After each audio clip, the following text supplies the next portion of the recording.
Time to read. Chapter 10, The Observer and the Observatory in The Beast Within by Serena, Valentino. It seemed to Tulip there were fewer servants than the last time she visited. Though the castle didn't seem to suffer for it, it looked even more grand than usual.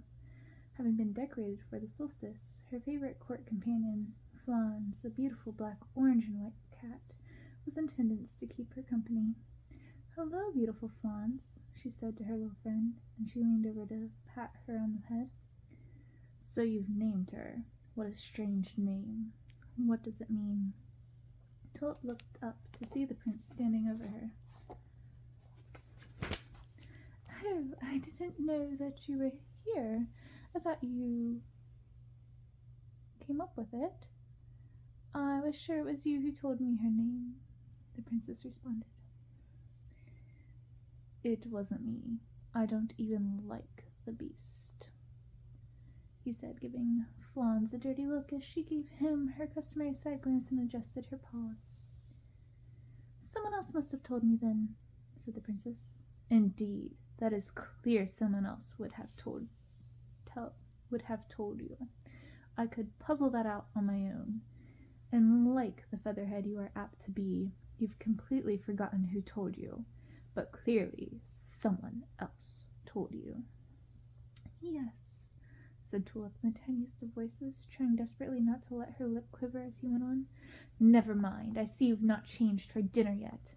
Well, we can't keep Mrs. Potts waiting. What you're wearing will just have to do. Come. I'll escort you into the dining room, even if you're not fit for the grand affair planned in your honor." Tulip's heart sank and her face turned scarlet.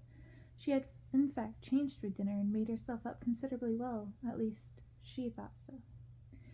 She was wearing one of her finest gowns and had thought she looked quite beautiful before she started down the stairway. She made a special effort to look flawless in light of what had happened upon her arrival. Now she wanted nothing more than to run away from this place and never come back again. But she was trapped. Trapped with this terrible prince. She didn't care how rich he was or how massive his kingdom or influence. She couldn't stand the idea of being married to such a bully. How would she get out of it? She didn't know what to do. She decided to stay quiet on the matter until she could talk to Nanny. After dinner, Tulip asked the prince if he'd like to go on a walk, and he agreed. He was being sullen and quiet, but not cross, and so for that, at least, she was thankful.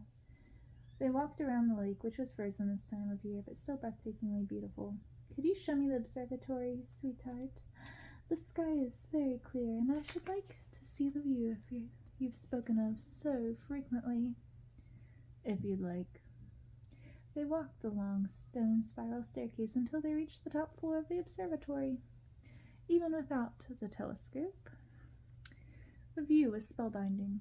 Tulip could see the entire sky through the glass-domed ceiling. She felt as if the stars were winking back at her, for how joyfully she had looked upon them. And it seemed they were not the only ones who had decided it was a good night to stargaze. Someone was already looking through the telescope when they reached the top of the stairs. "Hello! Who's there?" The observer didn't answer. "I said, who's there?" Tulip was frightened, especially after the prince motioned her to get behind him for protection. But as the prince got closer to the intruder, he realized it wasn't a person at all, but a statue. "What's this?" He was nonplussed. There had never been a statue up here before, and how on earth had someone gotten it up here without some sort of elaborate apparatus? There was no way something that heavy could have been brought up the stairs without his knowing. Tulip started to giggle in nervous relief. "Oh my, it's just a statue. I feel silly for being so startled." But the prince still had a look of confusion on his face while she prattled on. "But it does look kind of creepy, doesn't it? It almost looked like it was giving us a side glance when we walked in. And how odd a pose for a statue, leaning over looking into the telescope. It obstructs our ability to look through it completely. I'm sure this wasn't your idea, dear. Honestly, I don't think I like it. I can't tell if it's meant to be a man or a woman, male or female, though it does look horrified, don't you think?" Like something terrible came upon it and turned it to stone. prince hardly heard what she was rambling. His mind was suddenly violated by terrible disembodied voices from the past. Your castle and its grounds shall also be cursed. Then, and everyone within, will be forced to share your burden. Nothing but horrors will surround you, from when you look into a mirror to when you sit in your beloved rose garden. The prince shuddered at the sound of the witch's voice ringing in his ears. Was he cursed after all? First the drastic change in his appearance, and now this strange event. His servants trapped within stone? He couldn't imagine what it would be like to be trapped like that. He wondered if the person trapped could hear their conversation, if the person was aware he had been entrapped in stone. The thought sent shivers up the prince's spine. "Darling, you look peaky. What's the matter?" Princess Tulip asked. The prince's heart was racing. His chest felt heavy, and it was hard for him to breathe. He suddenly realized everything the sisters had said was coming true. "Tulip, do you love me? Do you truly love me?" When she looked at him, he looked like a lost little boy and not the spiteful bully he'd been to her as of late. "I do, my love. Why do you ask?"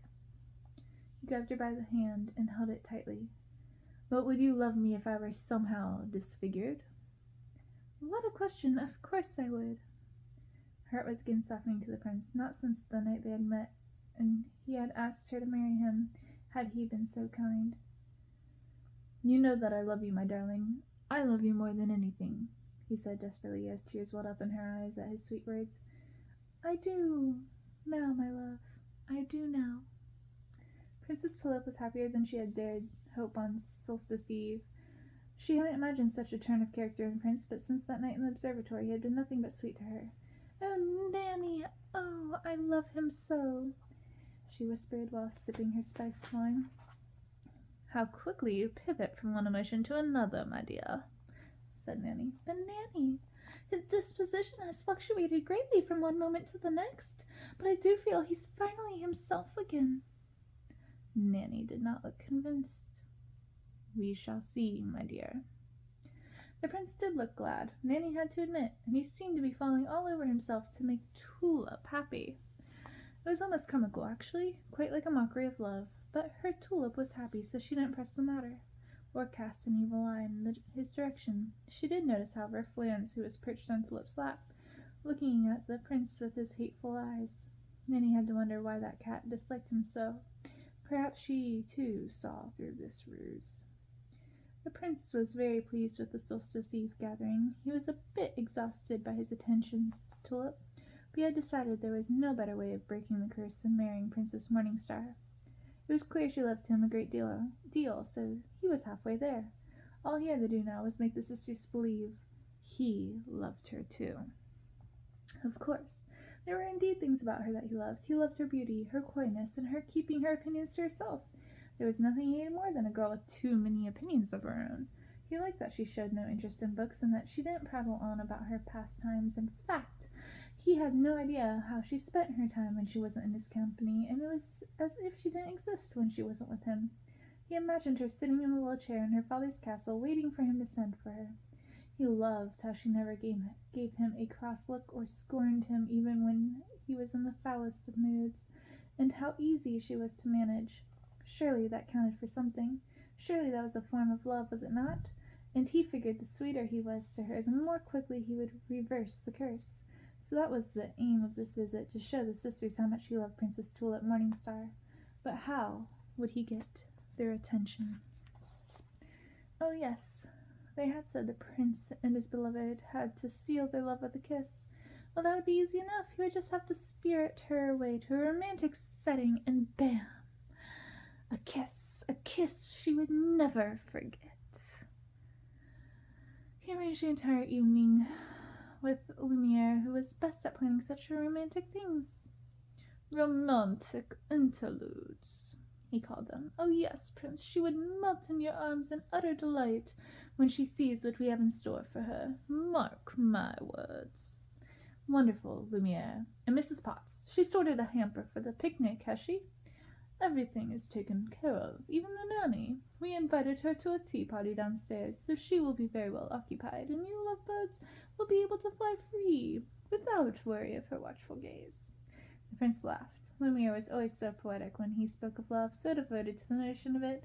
The prince couldn't go wrong with having him arrange this little escapade, and he was sure Tulip would be very happy.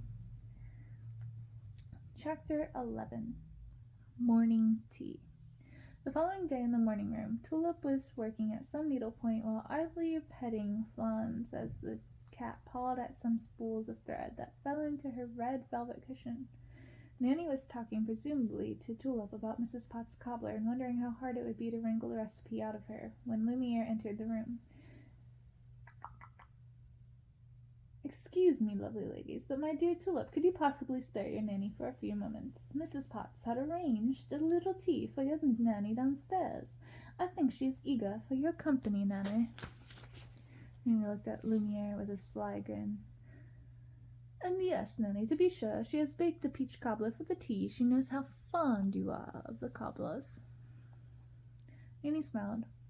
"Tulip, dear, you wouldn't mind, would you? You won't feel too lonely if Nanny slipped away for a spot of tea with old Mrs. Potts." Tulip grinned as her Nanny said, "Of course not. I have Flans to keep me company." And then looking at Flans, she added, "Don't I, sweet girl?"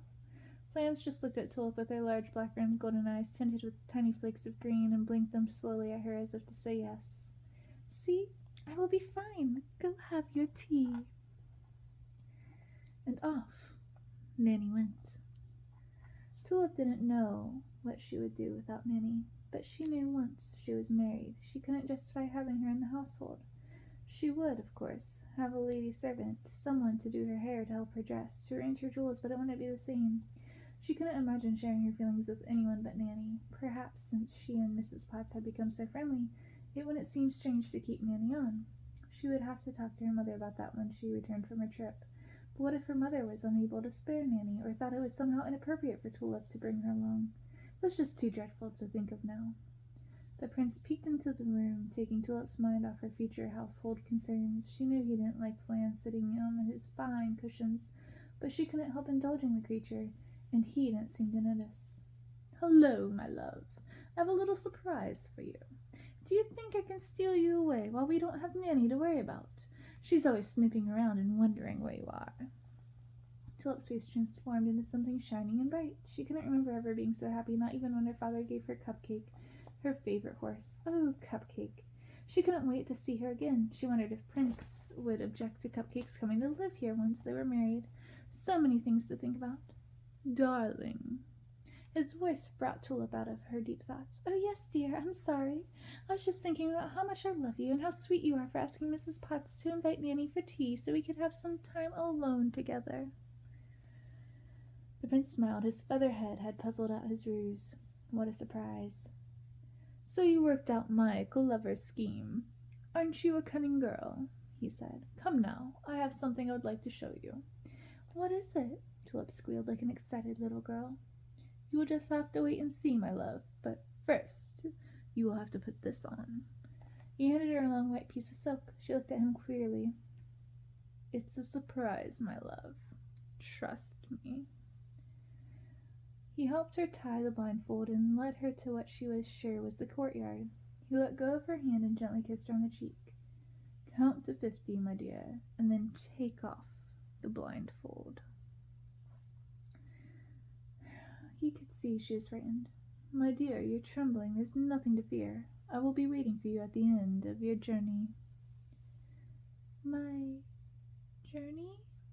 Her voice sounded small and confused.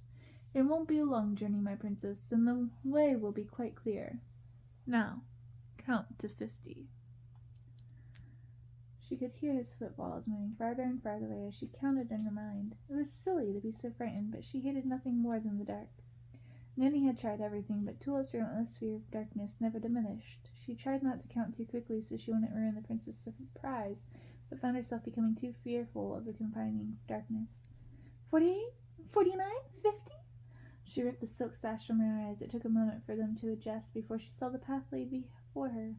The tips of her toes touched the scattered pink rose petals that had been strewn across the courtyard to create a path that led right into the hedge maze. Her fears fluttered away as she quickly walked upon the petals, eager to venture into the maze, constructed of animal topiaries. The petals led her past an exceptionally large serpent, its mouth gaping wide and bearing long, deadly fangs. The serpent twisted its way around the corner, revealing a part of the maze she'd never seen. It was a replica of the castle, almost exact in every way, except without the many griffins and gargoyles perched on every corner and turret. She imagined her future children playing here one day, laughing and making a game of the animals in the maze. What a lovely place this would be for children. She stopped her daydreaming and followed the rose petals past several whimsical animals, some of which she didn't know. She often felt cheated having been born a girl, not having had tutors like her brothers had, or the freedom to explore the world. Women learned of the world through their fathers and their brothers, and if they were lucky, their husbands. It didn't seem quite fair. She was accomplished for a girl. She knew how to sew, sing, paint, watercolors, and even play the harpsichord fairly well, but she could not name all the animals in what would soon be her own hedge maze. She felt stupid most of the time and hoped others didn't see her in that light, but feared they usually did. Never mind that, she said to herself, and was surprised to see that the trail of petals led out of the hedge maze and away from the mysterious animals that made her feel foolish and into a lovely garden she hadn't seen on her visits here. It was enclosed with a low semicircle wall, and within were lovely bright-colored flowers. For a moment she thought she found herself stumbling upon springtide. It was such a remarkable sight, so bright and full of life in the middle of the wintry landscape. She couldn't fathom how the flowers thrived in such bitter cold. Scattered among the flowers were beautiful statues, characters from legends and myths. She knew that much from glistening in on her brother's lessons with his tutors before Nanny would take her away to practice walking. Practice walking indeed. No wonder men didn't take women seriously. They had classes in walking while men learned ancient languages. The garden was stunning and very much like a fairy tale, filled with the cold blue light of the winter afternoon. Nestled in the center of the enchanted garden, all pink and gold, was a stone bench where her dearest was waiting for her, smiling with his hand outstretched. "It's so beautiful, my love. How is this possible?" The prince's smile broadened. "I arranged flowers from the hothouse to be moved here so you may experience the joy of spring." She sighed. "You're amazing, my dearest. Thank you," she said coyly as she lowered her eyes to the flowers in the snow. The prince decided this was the moment he would kiss and break the curse. "May I kiss you, my love?" Tulip looked around as if expecting her mother and Nanny to jump out from the hedge maze or pop out from behind a statue, and then deciding she didn't care if they did, she kissed him, and then she kissed him again and again. As they walked back to the castle, the prince seemed happier and more at ease than she'd ever known him to be. It was all so unexpected. This day, his attentiveness, everything that had happened on this visit, really. She felt much better about their upcoming marriage. She had been so worried before, and now she could hardly recall why. "Did you hear that, Tulip?" The prince's mood shifted from gleeful to panicked. "Hear what, dear?" She hadn't heard a thing aside from the birds singing in the nearby snow-covered trees. "That noise. It sounded like an animal, like a growl." Tulip laughed, making a joke of it. "Perhaps the hedge animals have come to life, and they are going to eat us alive." The prince looked as though he had taken her jest quite seriously. His eyes were darting about as he tried to find the location of the wild beast. "You don't really think there's an animal in here with us, do you?" When she realized he was in fact serious, she became very frightened. "I don't know, Tulip. Stay right here. I'm going to check it out." "No, don't leave me here alone. I don't want to be eaten by whatever is prowling around in here."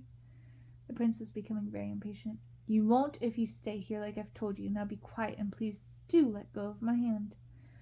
He ripped his hand away from hers before she could comply with his request, as she stood there frozen in fear as he dashed off looking for wild beast. She sat there fretting for some time before the prince came back for her. "Oh my goodness," she gasped. He was badly clawed across his forearm. Whatever had attacked him had clawed right through his jacket and left deep, bloody wounds in his arm. "My love, you're hurt." The prince looked stricken and angry. "Brilliant of you to have surmised that, my dear," he moaned. "What happened? What attacked you?" she said, trying not to let his bad temper affect her. "Clearly some sort of wild beast with sharp claws." She knew it was better to ask nothing more than to provoke him further bitterness. "Let's get you back to the castle so we can get that taken care of." They walked back in silence. She felt his attitude toward her had completely shifted again. She tried to put it out of her mind, but she couldn't help feeling his anger was directed at her and not at the beast that had attacked him. She wanted to cry, but she knew that would just make him angrier. So she walked back to the castle, saying nothing, hoping his temper would improve. Ooh, next will be chapter 12, The Mystery of Servants. I hope you're enjoying it so far. And I hope that you enjoyed the cozy bedroom feel, laying on that comfy pillow of mine. Thanks for being here. Much love. Bye.